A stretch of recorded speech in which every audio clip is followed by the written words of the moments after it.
Amen.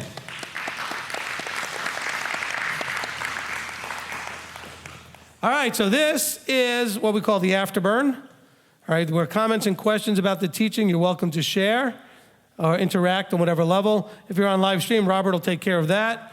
All right, who wants to go first? Okay, bring it over to Christine.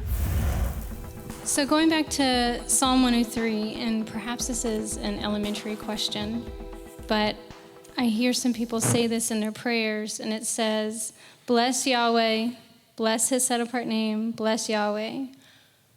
But what does that mean? What does that mean? And some people will say, bless you, Father, in their prayers or something. Okay, so that is a really simple question, and so I'm going to go on to the next question. No. Okay, so in what is worship? Okay, I think we talk about this, all right? When he blesses us, he bestows on us gifts of some sort. He does things for us, he provides us with some abundance. When we bless him, we're expressing our love and appreciation for what he does for us.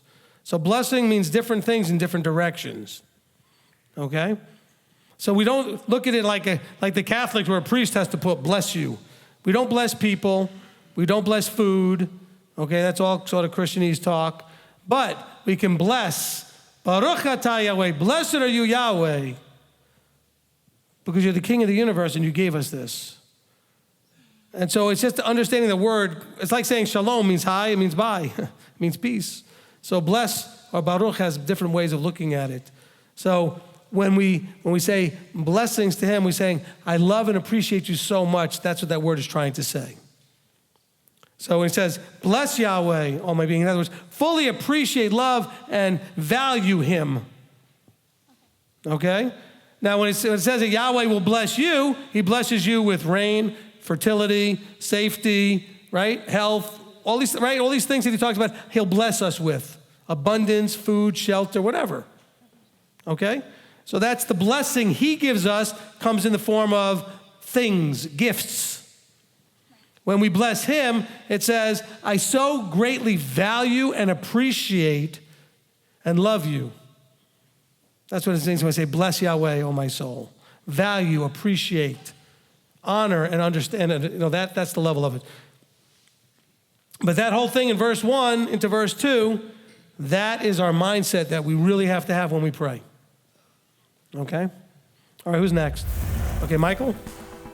Keeping in Psalms 103, verse 8, when he's talking about Yahweh is merciful, gracious, slow to anger, and plenteous to mercy. My question was, what came to my mind when it came through, and is it a wrong perspective to have to find Yahweh's mercy and grace? I often thought about how the Canaanites and all those in the area thought of Yah as a God of war. And is it wrong for us to have a perspective to search and find that perspective to have? Because also what came to my mind was like when they did the Levites did some of the orders of the what I'm looking for, the sacrifices, and they were killed immediately. And now we find here the grace and the mercy. Is it because we now look for that? Is that the wrong perspective to have? Well, no, I mean, mostly it's because we have the wrong definitions of terms, okay? That's why the doctrine of grace teaching, there's another one, write it down, all right? Okay, here in your translation it said gracious, here it talks about favor in my translation.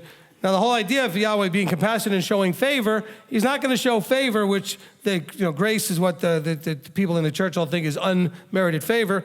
Why would he be compassionate and show unmerited favor and all those things? Now notice the way he plays it through. He made known his ways to Moshe and his acts to the children of Israel. And Yahweh's compassion, showing favor, patience, and great in kindness. Okay, now if you want to put mercy in there, but he also gives gifts to those who are obedient and earn and merit favor. What he's saying is he says, I made known to Moses, when you do this, it merits favor. When you do that, it doesn't. So what happens is when you look at Yahweh, yes, he's deadly serious. He can be a God of war. He can wipe out a nation. He can go before Israel and wipe out all the enemies, and they all die, and 0 Israelites die. And so people say, well, that doesn't sound like mercy and compassion. He promises mercy and compassion specifically to a group of people, those that are in covenant. Okay? Now, he's also merciful and compassionate to even those outside of covenant. It's just a more complicated issue. Okay?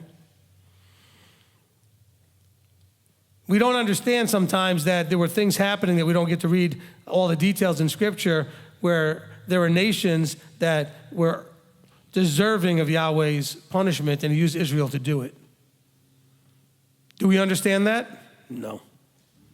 Do we have all the details? No. Does it seem sometimes cruel? Yes, because we don't have the full perspective. And that often is the case with people who don't have a full perspective, is that we will jump to a wrong conclusion. Does that answer your question? Okay, next question. Okay, I'm sorry. All right. Okay, I have 2 questions and a comment. Okay, so you were talking about the feelings bag and how we should, you were going through the steps of that. But how do we approach our feelings bag when it comes to our spouse, or is that a counseling answer? Tamara, you're going to give me hard questions, right? No, I'm kidding. Oh, no, look, it's actually an easy question. It's actually even more important when you're dealing with your spouses, okay? Because then most marriage issues and real big fights and everything come because somebody let their feelings out there where they can get stepped on. You got to be really careful with that. The real solution to that would be counseling, okay, if you're having trouble with that. Because the person, look, it's one thing to be sniopt, right? You're susceptible to negative influences and usually it's strangers. Those other people are people you don't even know. Yeah. But what if it's your spouse who you love and supposed to love you and treat you whatever? But the problem is you and your spouse have very clear and not always matching ideas about what is the right relationship and how it's supposed to look. Which is why when I counsel people now before they get married, we talk a lot about how when you got married, you had a very clear understanding in your mind of what a wife was supposed to look like and what a husband was supposed to look like. And so did he. And guess what? They didn't match. And so having that discussion before getting under the chuppah helps, okay? But I'm going to encourage is we're going to be doing some marriage classes, some couples classes, and we're going to actually go through the same thing that the premarital people go through to help relearn from scratch, so maybe you'll be ready then at the end of it to renew vows. That's what we should do. Have the class, and at the end of it, we do vow renewals. Because then maybe you're ready to now commit with a better understanding of what you signed on for. But the reason our feelings get hurt so much is because you are disappointed. He is either treating you in a way different than you expect, or he reacted to what you did to him in a way you didn't expect. That doesn't make him the bad guy. I'm just saying is he responds the same way. You either behaved in a way he didn't expect, or you responded to something you did in a way he didn't expect. And so what do? We get offended, we get hurt, we get disappointed, we get crushed, whatever, okay? And so we are much, much more susceptible to our spouse than anybody else. And that's why we have to be very careful with our feelings being left out there to get stepped on. True. Okay? Okay, second question is... oh, wait, hold on. And some of you spouses, shame on you. Some of you are walking around planting like landmines. Your feelings. Don't do that. It's almost like you're setting them up. Okay, don't set up your spouse by putting feelings landmines all over the place. And then they accidentally step on one and like, what did I do? Oh, you're like, oh goodness. Get your feelings landmines off the floor, put them back in the bag. No, yeah, you're laughing because you know exactly what I'm talking about. Okay, go ahead. Okay, second question is, you were talking about, and you've mentioned this before, about not correcting people, which is something that I do not do anymore. I know in the beginning I did. But I'm encountering people who are new to Torah, who are asking me questions or making statements. For example, listening to a Christian speaker because they find things in their teaching relevant to their lives. Should we stand up and say, no, you may, or I didn't really say no. What you say to them is that might not be the best process or idea, you should probably talk to your leader, your teacher about it. Okay. Because there are reasons why it can bear bad fruit, it could be confusing, whatever. It's hard for people when they first leave Christianity to let go of some of their favorite teachers. Sure. Okay? But then they don't understand. It's also hard for people when they come into the Messianic, and the first few teachers they find, they really like them until they realize that they're fifth graders and they don't know what they're talking about as far as the full spectrum, but they still like them. And so they still keep listening to the confused fifth grade mess instead of moving on. It's hard to, but it's not your job to tell them, oh, you shouldn't be listening to that. You might be able to say, depending on your friendship with them, say, there's probably reasons why you might want to reconsider this. I suggest you go talk to Rabbi Steve or whoever it is they're teaching. No, I mean, if they're part of our group, they should be talking to one of us who can help them understand why that's likely to bear bad fruit at some point. Okay. Okay? Thank you. Okay, and my last comment is sometimes it's always hard for me to give a man, besides my husband, a compliment. But in Sukkot 2017, I had a conversation with Rabbi Berkson about you and how one of my favorite things is that you don't hold back and you are not putting on a show for anyone and that you are real, and I appreciate that. Well, I appreciate that. Thank you. What Tamara was saying, you know, the correcting thing, let me ask you all a question. Because a lot of you have done this. Did it work? Did it help? Did the person stop doing what you told them to stop doing? No. So what was the point? Okay, it doesn't work that way. Just remind yourself, okay, look, I know this is hard. Let's go back to the color code, right? Red, white, yellow, blue. You need to, at times, utilize your red side, which focuses on the result. Before you do something, ask yourself a simple question. What is the likely outcome of this thing I'm about to do? And so before you correct somebody, you want to say, okay, so what's the likely outcome? Well, they might get offended, probably. They might get angry and defensive, probably. They're going to totally agree with me and stop everything they're doing, not. In other words, go through the process of understanding what are the likely outcomes and then say, well, that's not what I want, so I probably shouldn't do it.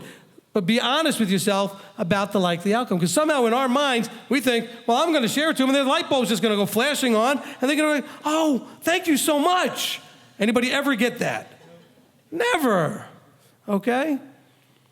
And so I want you to start thinking more about, in your interactions with people, that doesn't mean you have to be like totally red, but just in those moments, think about what is the most likely outcome or result of what you're about to do, and is it what you want?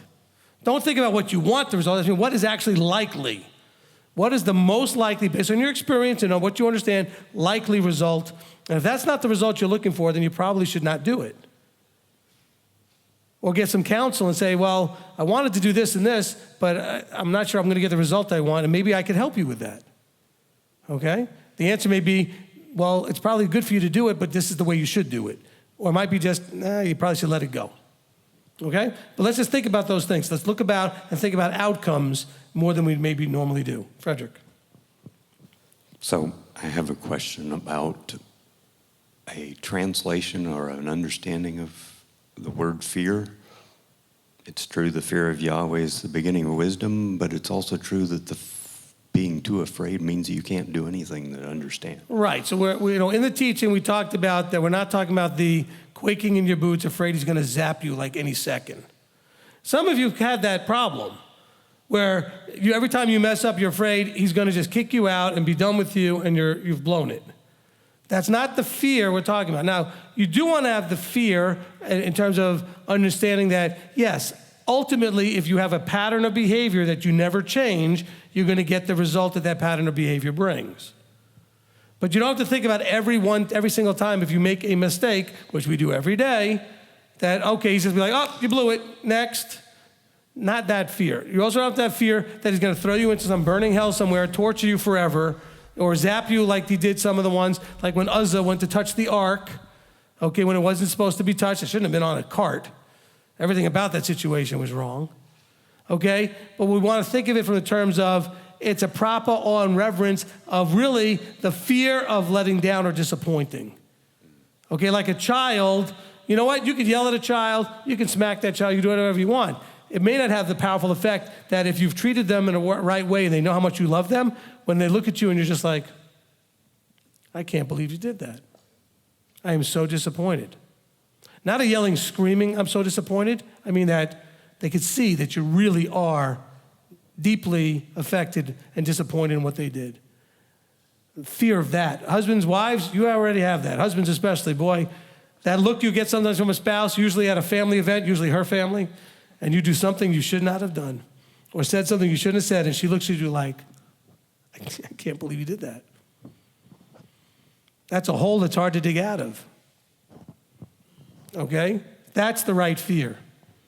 The fear of having Yahweh hang his head down and look at you shaking his head going, I can't believe you just did that. After all I've done for you, after all I've shown you, how could you do that? Does that make sense, Frederick? Okay? Christine. All right, Christine, for a second time. Stand up.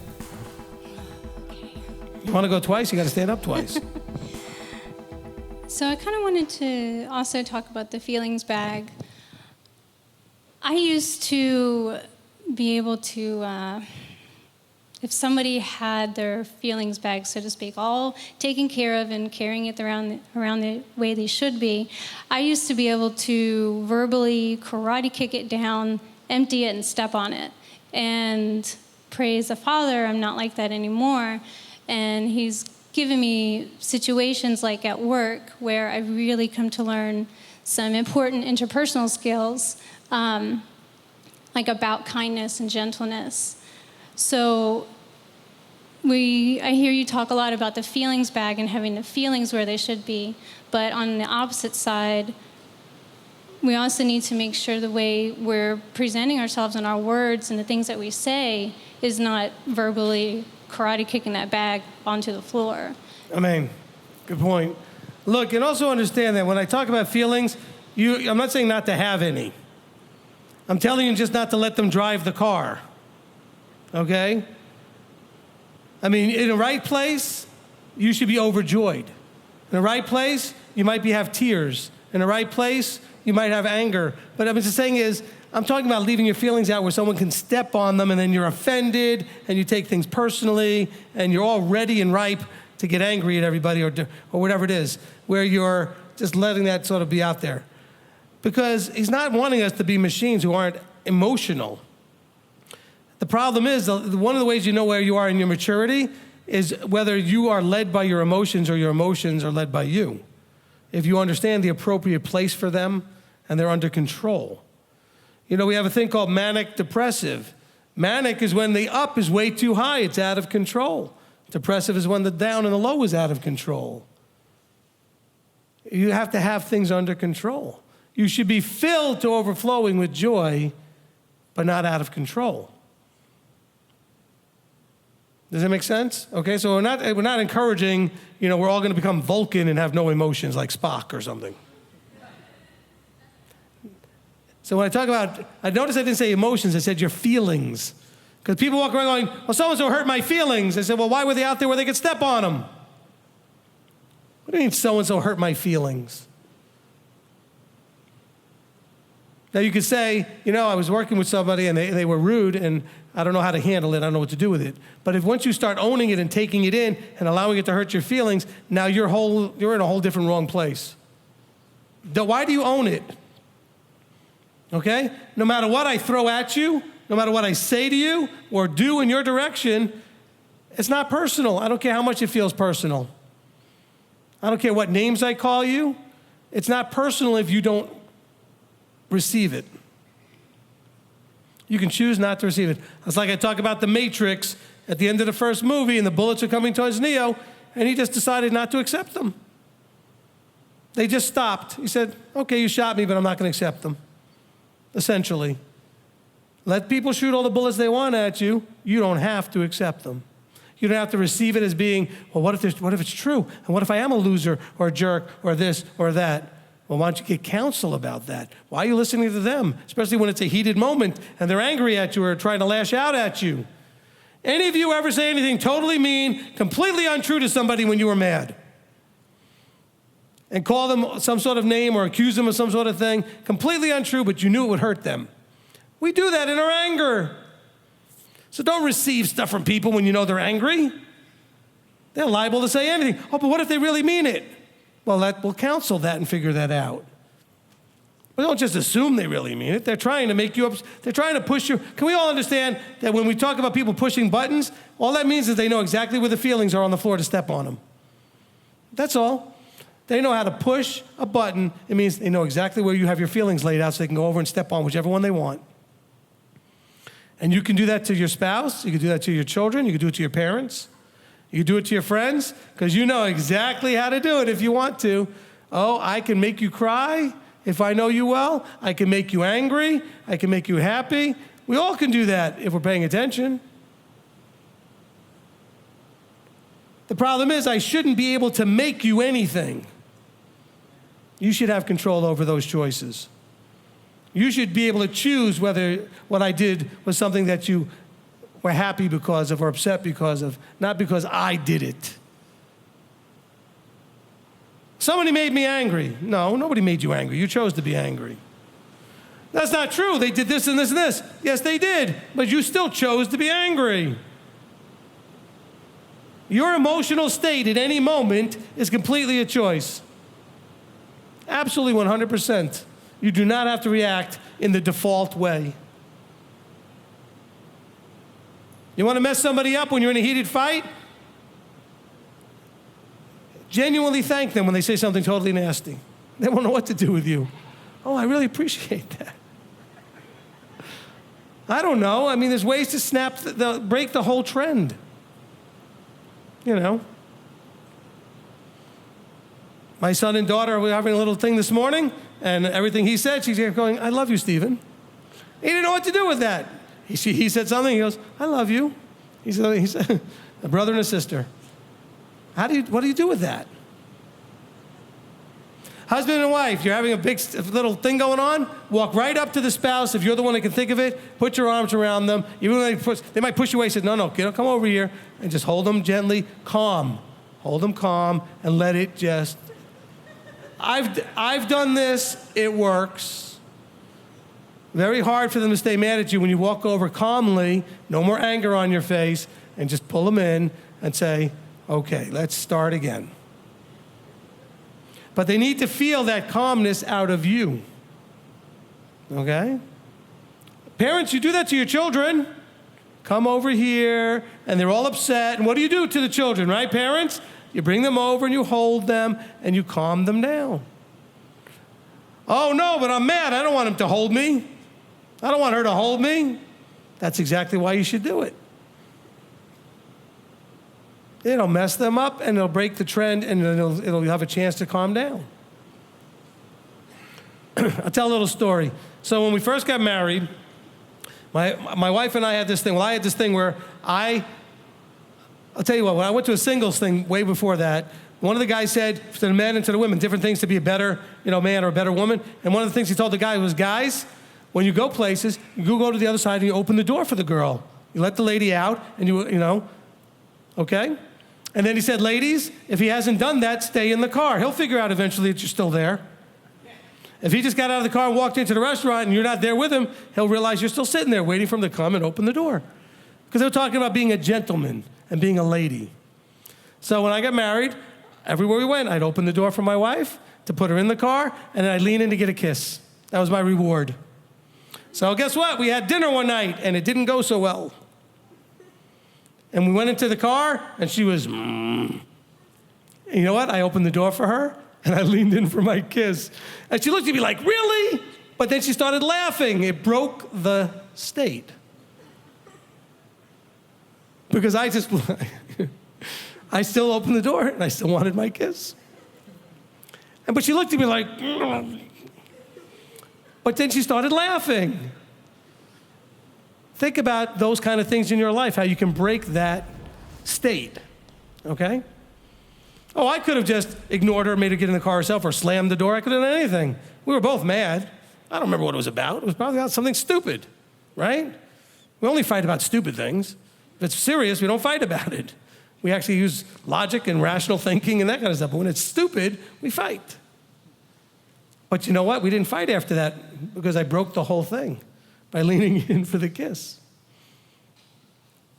So I'm only telling you, this is like we talked about sharing his wonders, or you know, when we talk about expressing, I'm giving you an experience of mine that worked for me. It might work for you. You having a problem with your spouse? Walk over to them very calmly. But you got to find that calm first. And go over. They may still be, just go over, put your arms around them, say you're sorry, whatever you need to do, and just hold them. It will break the flow, because you get on a roll, it's hard to stop. Right? It takes on a life of its own. So, how do you want to stop that? Go walk over and do it. It works, I promise you. We do it with our children. Why don't we do it with our spouses? Men, if you do it, it works better than if they do it. Take the lead. Walk over to them. But she, don't tell me but she. You're not going to fix anything till everybody calms down. Go over and calm it down first. Don't tell me but she. All right. Let's see what we got here. 4:30. Who's got the mic? Okay, Dawn? Is it on? Okay. You were talking about the matrix and our feelings, but I had a different thought, and I'm wondering if this is okay. When we're commanded to put on the armor, I was thinking about, silly, Back to the Future, where he's doing the Clint Eastwood thing, and he's got the pot or the furnace piece on him underneath his cloak, and he's fired at, and he just kind of stands there and he lets the bullets hit him, knowing that he's protected with the shield underneath the cape. Mm-hmm. Is that the proper perspective for? Well, it's one of the many perspectives, okay? I mean, I'm giving you one perspective dealing with the emotional challenges. That's a person who's not emotionally challenged. They've decided, I'm okay, I've got armor, which means the bullets can't hit me. Okay, what I'm saying is, when the bullets are coming at you, you either have to have the calm confidence that they're not going to hurt, or you have the calm confidence that you don't even have to receive them. It's the same kind of idea. But the person who's going to be there focusing on the fact that I have my armor on, okay, is going to be hopefully calm like you saw in the movie there, as opposed to, well, go ahead, shoot all you want, I'm good. See, that's the wrong attitude. You have to realize that you're now calm because you are safe and protected, and they're just going through whatever, because they got upset about something, as we all do. Every one of us is guilty of losing that temper, popping that cork, whatever metaphor you like to use, okay? And so just remember, on your side of it, how you respond is how you look at what's being thrown at you, okay? You know, because some of us may be like, hey, I'm still here. Go ahead, take your best shot. Wrong attitude. Wrong attitude, okay? Better simply to realize I don't need to accept it, which means that I can now deal with them in a more calm way, because what they're saying is not triggering my stuff. If I accept it, it'll trigger everything, okay? The main problem is that if one of you is triggered, you don't need to both be triggered. And once you're both triggered, it's disaster. But it usually doesn't take much for the one who's upset to trigger the other one. And then the whole thing just spirals into the abyss. All right, next. Daweed? Yeah, it's a question of what to do with someone who feels the need to correct yourself, and in the process of correcting you, they also attack your leadership. And basically say, this is coming from somebody who was basically, it's a real experience I had recently this week, and somebody basically had an issue with one of the things that we do, that was different because they're coming from an Orthodox perspective. It wasn't exactly the same as what they were expecting. And so they were put off by it, and they basically said that you did not have smicha, and this, not the other, and all this, not the other. And they don't even know you. So I was basically from the perspective of, I felt like basically telling them, you know, this is where we part ways. Because you attack my leadership, fine. and it's like I have nothing more to say after that. Look, first of all, whose problem is it when they attack leadership? Yours, the one that they're attacking, or them? They have the leadership problem generally. Now, if you're an abusive leader, it may be a different problem. So normally, though, the person that's attacking is having a leadership problem. Now, on the other side of it, if someone's coming over to correct me and all that kind of stuff, I can look them in the eye and say, excuse me, I appreciate that's your opinion, how you feel, but this is not a conversation I want to have with you. You can say that calmly, okay? It just depends on the role and the level of leadership that you have. We can have minor leadership roles in a lot of our interactions with people, because two can't walk together. Let's have some agreement who's leading, and even in social activities or whatever it is. Okay, but whatever you're doing, calmly, you can simply say, "I appreciate that's how you feel. Not a conversation I really want to have. So either we could stop the conversation here, or we can end the conversation. But I don't want to fight with you. All right, there's a way to handle that." Okay? Because I remember now it depends on the level of leadership. I am the leader of this group in a very open and clear way. I was sitting at the Oneg table one day many years ago, and one of the ladies I was sitting there said to me, "Excuse me, Rabbi, you need to change the way we're doing this song to the back the way we used to do this." It was a liturgy thing. And I calmly looked her in the eye and said, "Well, first of all, you need to not talk to me that way, because I don't need to do anything." I said, "Second of all, I actually agree with you. I don't like the way we're doing it. Now we're going to switch it back." I said, "But you need to understand is that you, as a congregant, me as the leader, do not talk to me that way. That is not an appropriate way to talk to the leader. You can come up to me and say, I know we switched the way we're doing this one piece of liturgy. We did the Vishamru different, okay? And she didn't like it, which is fine. I didn't like it either. And so she could have come up and said, I noticed that we've changed the Vishamru. It's, I don't know how you feel about it, but I really, if you're looking for, an opinion poll, I like the other way better.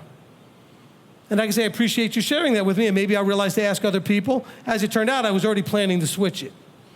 But notice that, though, she came to me right away and said, "Hey, Rabbi, you need to switch the Vishamru back to the way we used to do it." And I'm like, I what?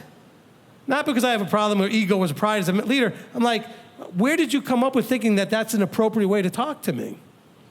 To someone, not me, but a person in leadership. You need, but you know what? A lot of you feel this way and can do that to leaders. Well, Rabbi needs to stop doing that. Rabbi needs to do this. So, because you talk to each other about that. I love, though, when one of you will call them on and say, "Well, did you talk to him about it?" "Oh, no, I didn't." Stop being a coward. If you have a big problem, come to the person you have the problem with. Don't be Lashon Harayim behind their back. Come and talk to them directly. Okay? But depending on that was a different level of leadership than, say, you and somebody else. Okay? Because you didn't have like a title and a position per se, but you were in charge of something. All right? Now, but that's where you can politely say, "Hey, I appreciate that's how you're feeling right now, but, I'm not wanting to do that. Let's not go there." All right? And then they can have a choice to shut it down or for you to shut it down. You can shut it down and say, "Check, please, I'm out of here," okay? And that's all right? Not on Shabbat, no checks, no money, Okay. Anybody else? Bring it to Robert, live stream.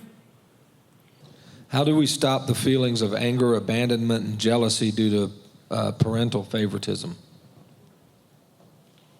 Okay, Bob Newhart said, just stop it. Okay, never mind. Look that up on YouTube, you'll love it. Bob Newhart, stop it. Okay. You're dealing with an emotion on your side that needs to be dealt with. It's not because of what your parents do. Oh, yeah, they are being favorites, maybe. They are definitely. Parents can do that. They can show favoritism. But you can choose to accept that as, well, I must be less and they don't love me as much because there's something wrong with me. Or you could choose that there's something wrong with them because they're showing preferences, which they should never do, to their children. And therefore, you can feel bad for them being that screwed up. Okay? Because as a parent, you should never have favorites. All right? That just should never happen. Now, I know some of you like to have lots of children. When we had a boy and a girl, I said to my wife, I said, "This is actually great. I will always have my favorite boy and my favorite girl. No problems ever." Each one gets to be the favorite whatever. Now, if I get a second boy or a second girl in there, then there could be starting that jealousies. All right? Cute story. My daughter was 5 or 6, was interacting with some other families and realized she wanted a sister. Of course, she wanted a 5-year-old sister. She didn't know how it worked, She says, I want a sister. So she wanted one her age, right? And so I said, this was my simple conversation. I sat her on my lap and I said, okay, if we were to get you a sister, you do understand you'll have to share daddy with her. Never mind, she says. She goes, oh, I'm good. That was a real easy conversation. Real conversation, too. Because she had a hard time, when I would be with her and Stephen wanted to come. She goes, he's my daddy. I said, no, I'm both of your daddies. Stop that, But that's sometimes the way you could feel like you really want that parent's love and attention and affection and all that stuff, but they treat you, for whatever reason, maybe you're too much like them. Or maybe you're too much like their mother or father. Or maybe you're too much like somebody in their life that they have issues with, and so you trigger that stuff. That doesn't mean there's anything wrong with you. It's something that they've not dealt with.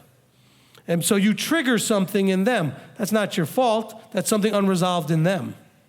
So does it hurt? Yeah, it hurts. But you got to find a way to get past that and recognize whether or not it's because of something you're doing or something that's a flaw in them. So you know what you need? Counsel. That's why Yahweh structured it this way. He structured it so there would be a structure with leadership and someone you can go and get counsel with. But you got to first start getting that place where you have a proper, balanced self-esteem. Not a self-sovereignty, but a self-esteem and self-worth, realizing and recognizing Yahweh made you. You have just as much value as everybody else he made. You're just as special. You're just as unique. You're just as screwed up. You're just as much as a pain in the you-know-what. You're just as great and wonderful and a blessing to people at times. All of that stuff. And so if anybody doesn't see that, it's not you, it's them. Now, of course, if you go around antagonizing people, irritating people, and attacking people, well, maybe there's a reason why they're ignoring you. So you might want to examine some of it. It may be a little of both. That takes counsel. Someone to help you work through, well, tell me about this and tell me about that and what was going on and see what it is. Next. From Nick Goddard, regarding what you said about Tehillah 103, speaking of all his wonders and sharing with a correct manner, could or should we apply a similar attitude to James 4:3, though that speaks about prayer? Okay, James 4:3 says, you ask and do not receive because you ask evilly in order to spend it on your pleasures. I guess, I don't know what you're trying to get to, but maybe it's because sometimes we share with people because we want some sort of glory for ourselves or we want to feel good about ourselves sharing or something. I don't know. I don't think those two things are connected. The main thing is we're understanding that there's a difference between when I was talking about those in the body and those outside the body. Okay? This thing here is talking about a wrong process in going about asking and receiving in prayer because you have an agenda. Okay, so I guess maybe when you're sharing signs and wonders and things that happen in your life, if you have an agenda, that could be similar. It depends on what your agenda is, okay? Maybe you want to be able to tell everybody how many people you brought to Messiah, Christianity taught you to think that way to some degree. People used to ask me all the time, well, how many people have you brought to Christ? I don't know, 0? Not my job. Now, maybe some of the things I did help people come to Messiah, but I don't know about it. I don't keep track of, by the way, did that thing I told you, did that help you come to Messiah? Why would I care about that? It's between them and him. It's not about me. I'm not involved in all that. That's part of why, by the way, when we baptize people, I don't touch you. Because it's not about, I'm not involved in that equation. It's a you, him, thing. You and the Father, that's it. I'm there just to witness and preside over the whole thing, to make sure it's done right. Because some people talk about, well, so-and-so baptized me. This is what Paul was talking about. Don't say I'm of Apollos, I'm of Paul, I'm of this. He said, I'm glad I didn't do anything with any of you. So you guys can't be boasting and saying it has something to do with me. This is something we have to remember. Certain things are between you and him. Certain things are done in a community setting. Separate the two so you understand the differences. All right, Robert, anything else? Yeah, from a comment from Candace Middleton. Used to be, I did not think I had anything to be thankful for except for my children and the Ruach HaKodesh. Now my list is gigantic and growing. Amen. That sounds great. And by the way, if any of you suffer with depressive issues or any kind of things like that, if you could really get that list big enough and start your morning. Look, I started off a thing with my family a couple of weeks ago. I said, when you wake up in the morning, before you do anything else, I want you to list in your mind the things you appreciate. Of course, my daughter said to me, well, I end up appreciating the same things every day. That's perfectly good. Why wouldn't you appreciate the same things every day? Family, Yahweh, Yeshua, food, shelter, whatever it is. Appreciating that you have, well, whatever it is, family.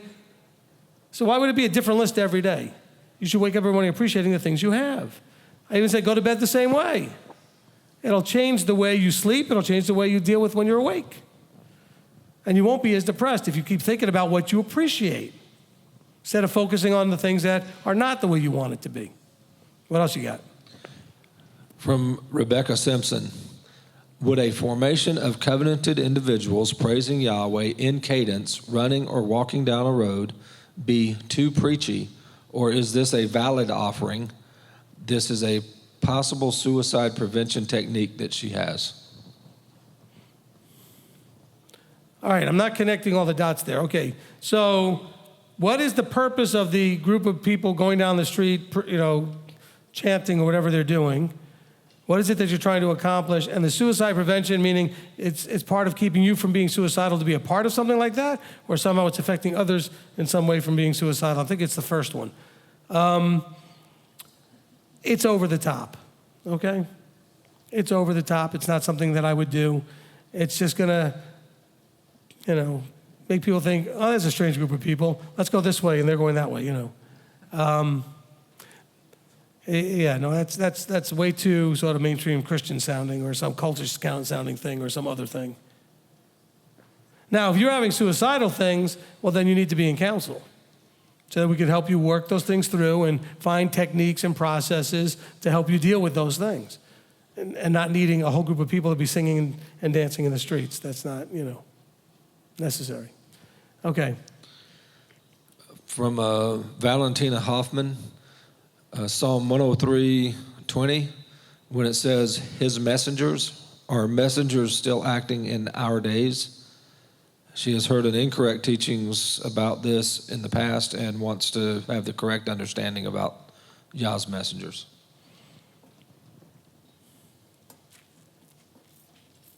Let's just leave the messengers as to A, they work for him, and B, they do whatever he wants them to do. And so I don't have a whole lot more to say about that. I think that gets into the spiritism stuff that a lot of the mainstream has gotten into and other groups get into, where they want to involve on a much stronger level, these quote unquote messengers or angels in ways that they have chosen on themselves, even though that's not necessarily scriptural. The scriptures gives you very, very, very little to work with in terms of messengers and what they're doing, except we know that they work for him and they do his bidding. Now, the person writing the psalm was just wanting to include everybody, so he said, bless Yahweh, O my being, and then he goes through this whole process, and then he goes through and says, look, bless Yahweh, his messengers, bless Yahweh, all you hosts, bless Yahweh. He's just including everybody, bless Yahweh, okay? But stop worrying so much about whatever the messengers are doing, they're doing what they're supposed to be doing. You don't need to worry about it. A quick note from William Rolbecky. They are okay in Alaska. The quake was an ugly experience, but they got to see so many rally together, and they want to thank everyone for their concerns and the Ruach-led prayers. So Shabbat Shalom and Shavua Tov. So they're okay. Thank you. Awesome. Hold on. Let me get back to that messenger thing for a second because it was collating in my head a little bit.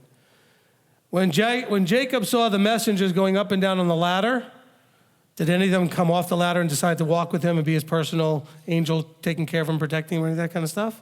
No, he says, Yahweh, if you get me to my brethren and bring me back to this place safely, I'll do this, this, and this. So none of the messengers got up and said, okay, I'm going to be your angel, following you and protecting you. You don't see that anywhere. You see the messenger leading them in the pillar of fire, pillar of cloud. It's leading the whole people, not individually, each person having something going on that way. You do see only one interaction that well, a very small handful. You see the messenger wrestling with Jacob, right? Popping his hip out. You see Balaam and the donkey and the situation there with the messenger that gets seen. But you don't see any messengers basically following people around and walking around with them and doing other stuff, do you? Okay? So look to the examples that you do see. All right, because people talk about, oh, my guardian angels and my angels all around. Look, that's because it feels good to think that that's what's going on. And people think that Yahweh can take care of you without having to do that. He knows every hair on your head. He knows everything that's happening to you at every moment. He doesn't need to send some angel just to be around you, hovering around you, following you everywhere. Now, if that is happening, I'm not saying it's not, but definitively, I just don't see it in here, okay? I don't see any verses saying that that's what's happening. Matter of fact, Yeshua even didn't have that. He said, I could, if I wanted to, call a legion of angels to come right down here right now. I have authority. So none of those angels stepped up to protect him from getting scourged and beat up and spit on, because they weren't there doing that. It's not their role. Is that making sense? Okay, let's be careful with that. Go ahead. Okay, TC says, you said the word hate does not mean what we think it does regarding marriage in Hebrew or Greek. So what does Yeshua mean when he says, I hate divorce? And what does the word hate really mean there? Okay, you got it backwards. It wasn't about the word hate. It was about the word divorce. Okay? The Hebrew and Greek is not for divorce. The Greek actually means putting away. It doesn't mean divorce. The Hebrew, the word for divorce is a combination of putting away and a sefer kritut, which is a writ of release. It's a document of divorce. It's the get. Okay, if you do the putting away without the sefer kritut, this is what Yahweh hates, because putting away was a public shaming, which is why it says that when you're looking at Miriam and Joseph, when she became pregnant, he wanted to put her away, not divorce her, quietly, which was wrong according to the way things were done putting away. Putting away was supposed to be public. But he didn't. He loved her and had compassion on her and wanted to put her away, not divorce her, privately. So listen to the teaching. Obviously, you didn't hear the teaching. That's why you're asking the question. You have to hear the teaching. I go into every Greek word, every Hebrew word, every verse. My point is, it doesn't say that Yahweh hates divorce. That's only in English. The Greek doesn't say that. It doesn't use the word for divorce. It uses the word for putting away. There's a different word for divorce. In Hebrew, the same thing, okay? Because it talks about divorce. It says Moses allowed you to do this. So we went back and saw where Moses allowed it. And it talked about divorce versus putting away. The problem is, culturally, we don't do these things. Well, we divorce, but we don't put away. So we don't understand that concept, so we assume it's the same thing. So did the translators. The translators didn't understand culturally what putting away was, so they translated it divorce. It's not the hate words that's the problem, okay? He hates putting away, because putting away is a public shaming. He doesn't want that people should have to be publicly shamed. And so he says that there is no public shaming except for porneo. We talk about what that all means in there as well, okay? But it's a public shaming, which means at that point, the woman can never get married again, but the husband can. Because she's now been like scarlet lettered. She's been publicly shamed with his putting away. With a divorce, both parties are free to do whatever they want next. They can stay single, they can get married, whatever. It's all explained in the teaching. If you have a problem with it after you listen to the teaching, you're more than welcome to contact us. Please listen to the whole teaching first, all right? Let that be a lesson to all of you here and there. You guys already know this. Anything I say that's completely like, what? And I mention the teaching, there's a reason why I mentioned the teaching, because to understand why I said what I said, you have to listen to the teaching. If I talk about grace not being unmerited favor, you'd be like, what? Well, you have to listen to the teaching to understand why I believe that. Then if you disagree, you're certainly welcome to talk to me, okay? All right, anything else? Nope. All right, so we're going to close. Let's go ahead and get the children. Shabbat Shalom. Shavua Tov. We love you.